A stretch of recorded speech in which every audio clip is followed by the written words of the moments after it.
All right, let's turn our attention now to the southern border, where, as you can see, encounters are actually trending downward. October marked the third straight month that number fell, but with more than 164,000 interactions, that number still represents a 128% increase from a year ago. Now, in light of the historic numbers, DHS Secretary Alejandro Mayorkas grilled about border security on Capitol Hill earlier today. NewsNation correspondent Kelly Meyer live for us in Washington. So, Kelly, things did get testy at times during today's hearing.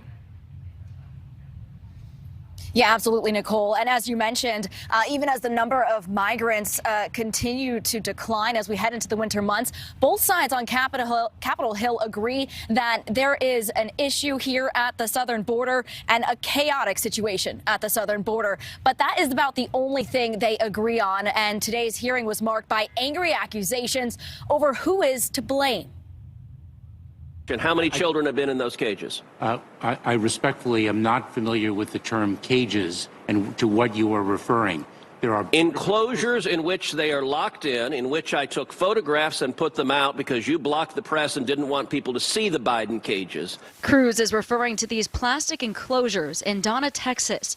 Other Republicans hit President Biden's Homeland Security Secretary over the record number of migrants coming into the U.S. I'm going to ask him with respect whether he's just incompetent or he believes in open borders.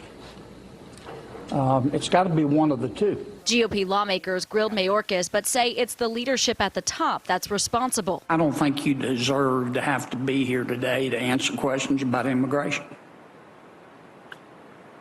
because I don't think you're calling the shots. I think those shots are being called out of the White House.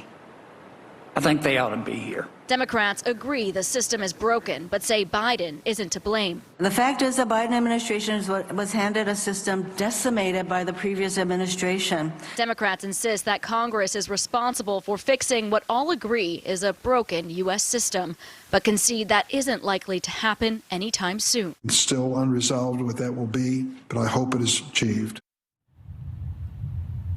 And Nicole, Secretary Mayorkas is also pushing Congress to pass immigration reform, saying that it is necessary.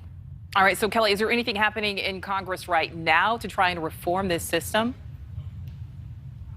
There are some Democrats that are pushing to include this in the president's social spending bill, but there is debate over that issue right now, and it's likely to hit the chopping block. Nicole? All right, thank you for that update, Kelly. Thank you so much for watching. Make sure to click on the red subscribe button below so you can get more of NewsNation's fact-driven, unbiased coverage.